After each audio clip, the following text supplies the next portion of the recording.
Hi guys, we hope you're fantastic. We got a Watch Mojo video here and they're going through some controversial video games. Let's see what they picked. Oh, people just love attacking video games. Welcome to WatchMojo.com, and today we're counting down our picks for the top 10 most controversial 10 video of them. games.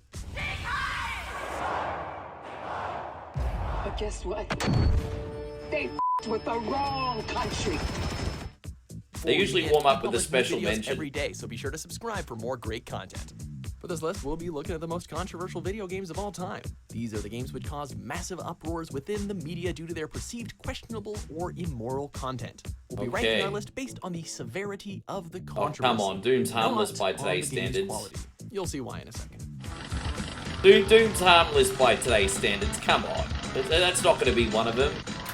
Number 10, Death Race.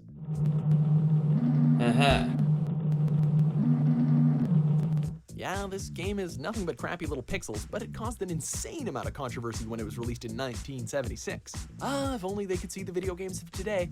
Anyway, Death Race was an arcade game which saw you steering a car towards fleeing gremlins and running them over. The dead gremlins would then be replaced with tombstones, which cluttered the screen and made driving difficult. Oh, totally harmless, hey, but we've come a long way. You know, I guess you could say video games back at this point were an uncertain culture hobby, so to speak.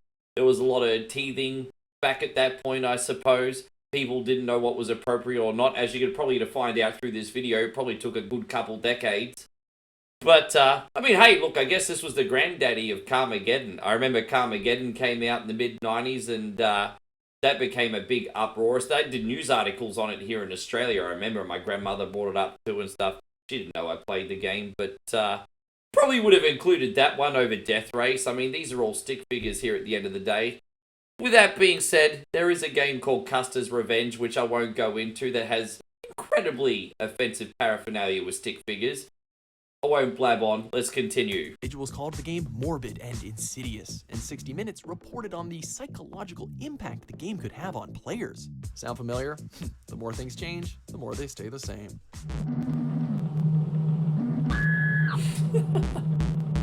Number 9, Custer's Revenge. Oh, wow. I'm actually surprised that they included the gameplay footage without blurring it out. I don't need to tell you what's going on here. This really is an example of just because you can make a video game doesn't mean that you should make a video game. There's not really any reason that this game needs to exist. But let's see what Mojo has to say. And here they thought video games were for children. Custer's Revenge is an infamous game which sees you control General Custer. Only instead of fighting in the American Indian War, you're committing sexual crimes. So, yeah, we can see how this would probably be controversial. The game's cover stated that it was not for sale to minors. This is before the ESRB, remember? But despite that, various groups, including Women Against Pornography, Native Americans, obviously, and general critics all condemned the game for its atrocious content matter. It was denounced in Oklahoma City and eventually discontinued altogether, with the developer stating the publicity was just so negative that it was interfering with our company's business. You know what? It's amazing that it took another 10 plus years after this, I think it was, at least 10 years anyway, to bring in the SRB, or whatever the rating system is in your country. I think it's like PEGI in some countries, us, video gaming classifications, whatever. I think a lot of games honestly flew under the radar of parents, to be honest, as well, because, you know, the whole perception of video games at the time was, oh, these are just little toys for kids, you know what I mean?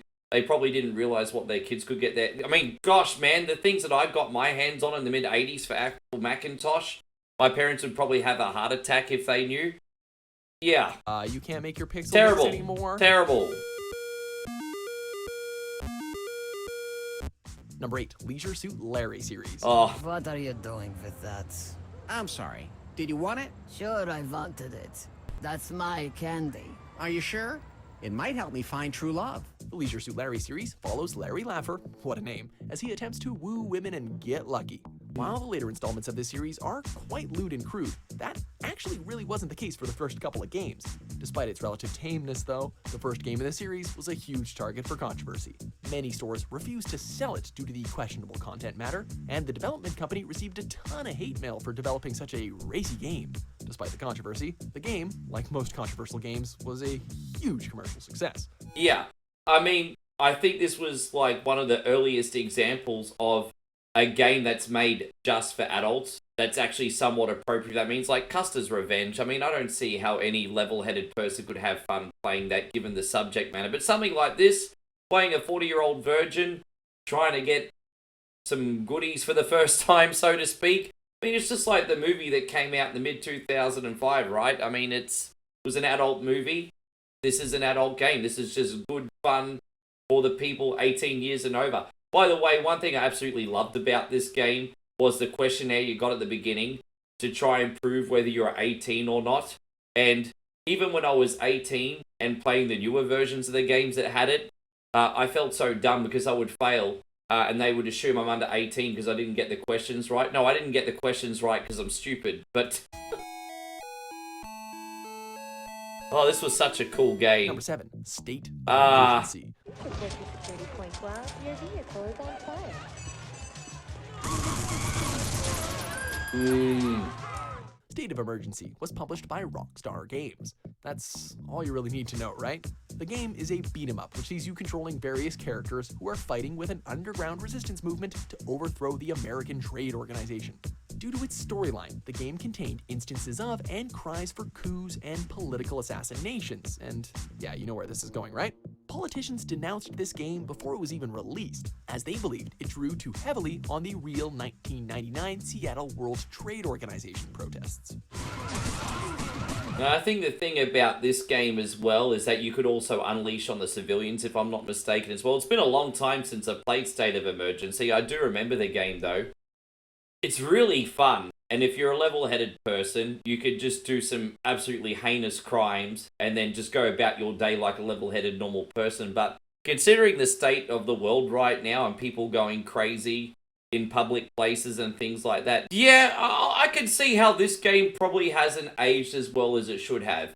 I'm not going to lie, I would chuck this on the PlayStation 2 and still play it. I'm not going to go out there committing violent crimes, though, I'm just saying.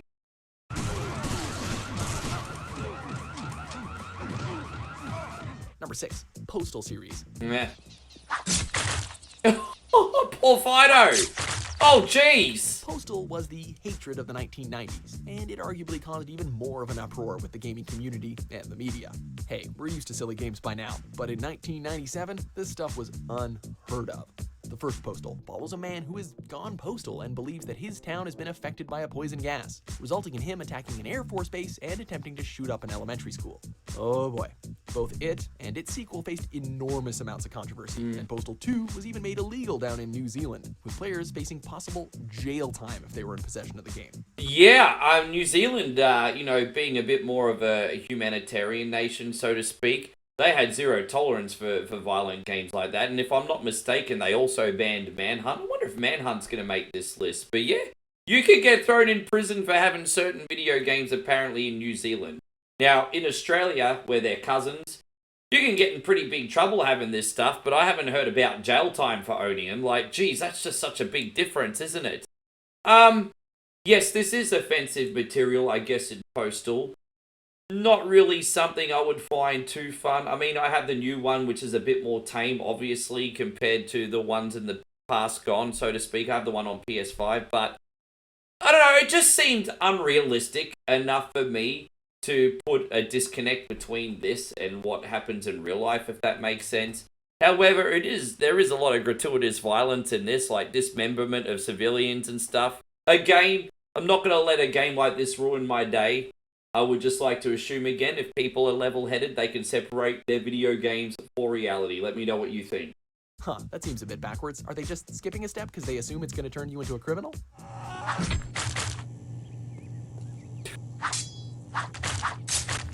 Number 5, Doom. Oh, come on. I want to know why this one's controversial. It's just gory. I mean, you're only killing monsters. Were an influential time in the development of first-person shooters. However, they were also the subject of a lot of controversy, as evidenced by both Wolfenstein 3D and Doom. Well, I can understand why Wolfenstein would be more offensive, obviously, because of the you-know-what paraphernalia in World War II and sensitive issues and things like that. Obviously, you will have families that are still alive that are affected by the whole thing, especially when the game still came out, if that makes sense.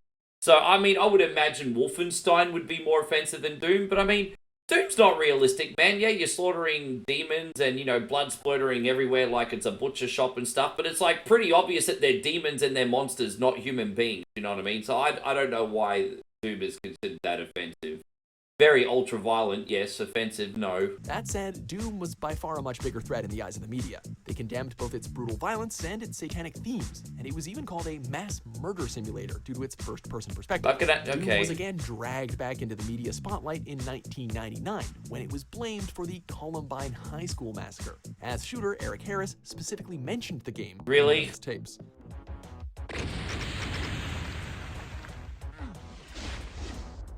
Number 4, Night Trap.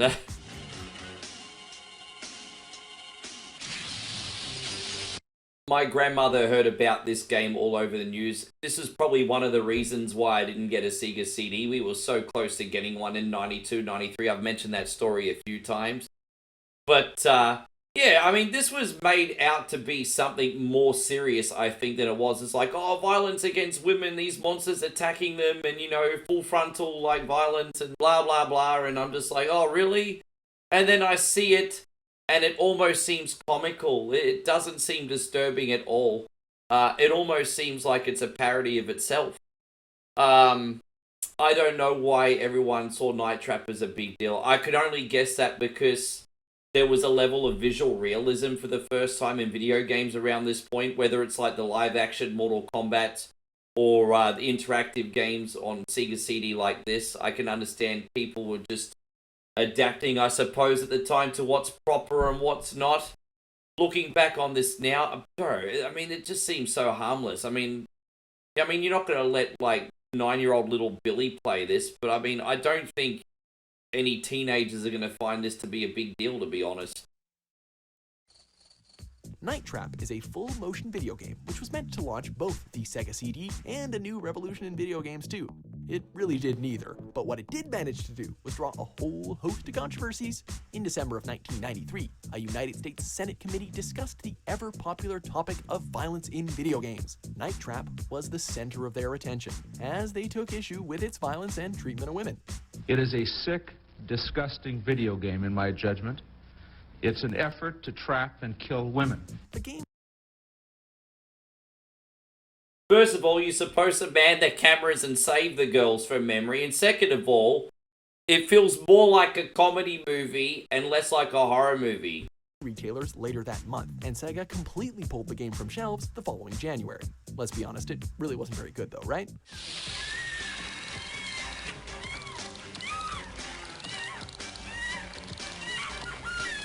Number 3, Manhunt series. Ah, okay, so this did get included. I was wondering if it would. Oh. If the Senate committee thought Night Trap was violent, they'd probably have a heart attack upon seeing Manhunt. Both games in this series involve you hunting down various people and killing them in the most brutal fashion imaginable. The violence even made various developers uncomfortable, with a Rockstar employee claiming that they'd crossed a line. The original game was banned in New Zealand and was even blamed for someone's murder. Its sequel was rated adults only, one of the very few games given that infamous rating due to violence alone. And the Wii version, which contained motion controls, was somewhat accurately called a murder simulator due to the player's interactivity with the killings. Yeah. Oh, gosh, an unpopular hot take. I don't even find the Manhunt games that fun. Hey, I just sold my copy of Manhunt 2. I didn't even really rate it. I just got a few extra bucks for it. I've still got a copy of Manhunt 1. I mean, you go around killing people in these, like, puzzle-like levels and then so forth, so forth, so forth. I didn't find it that interesting. I think people played it for the offensive factor back in the day, but, you know, compared to, like, Rockstar's other games, like Max Payne and GTA, I just didn't feel like Manhunt was really that fun, to be honest. I mean, it's not tame, but I mean, I'm not fully offended by the violence. Kano wins. While the Mortal Kombat series has remained controversial through the years due to its extreme violence, nothing even comes close to the uproar that the original game caused in 1992. I know we've said this a lot, but at the time, video games violence like this was unheard of, and the reaction towards this game was so panicked and outraged that it helped lead to the creation of the ESRB, along with the aforementioned Night Trap. The series Yeah, and wasn't Lethal Enforcers also involved in that as well? Because I think a lot of parents kicked up a big stink because, you know, that shooter game, Lethal Enforcers, I think it originally got bundled for home systems with realistic looking guns, and then didn't they have to afterwards change them to be like the pink and the blue one? Again, let me know. But yeah, I remember like Night Trap, Mortal Kombat, and Lethal Enforcers, I think, were the three big ones that brought in the rating system. Also garnered controversy from a variety of other angles, including allegations of sexism and racism, inappropriate TV commercials, and being blamed for various tragedies like Columbine. And Oh, that's a crazy commercial, man. The game could cause so much outrage. It's pretty comical violence by day. I think the newer one's more offensive.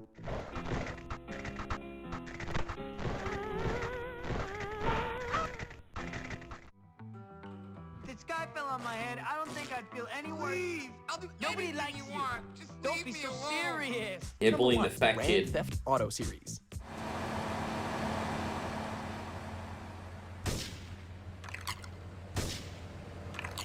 We're pretty sure that the series has been the subject of every type of controversy imaginable. GTA was controversial from the outset, with the first entry in the series being banned in Brazil due to its violence. However, the controversy really started when the series moved to 3D with the release of Grand Theft Auto 3. Since then, it's been the subject of almost every controversy under the sun, including, but certainly not limited to, violence in video games, sexual abuse, graphic sexual acts, racism, sexism, drug use, drinking and driving, full frontal nudity, and interactive torture. Yeah. You know, it just goes to show, like, Grand Theft Auto is a big open world sandbox of a city, right? And really, it depends how someone plays. Like, if you're just going, killing bad guys and doing missions, you're probably not going to be worried about those people too much. But if you just hate the world too much and you're grabbing yourself a machine gun, you're going out in the street and you're popping off maybe 100 different people and not even doing the missions, you're probably not going to invite those people over for a dinner party anytime soon. In all seriousness, I'm only half serious. I think these games are just to let off some steam. I truly think any level-headed person knows the difference between this and reality. But let me know your thoughts. Really, just think of a controversy, and chances are GTA has been the center of it. Well, you ain't gonna be chewing steak anytime soon. Do you agree with our picks? Check out these other great clips from Watch Mojo and subscribe for new videos every day. Well, thank you, Watch Mojo. Look, I think at the end of the day, if you're a level-headed person and you can tell the difference between fiction and reality, enjoy your content the way you would like within reason, you know what I mean? I do certainly think there are some games that shouldn't exist, but there was only maybe like 2 or 3 on that list that I was kind of like, they probably shouldn't have happened. Apart from that, I think any decent human being is going to be fine. Thank you very much for watching. I hope you've had a great day. We'll see you on the next video.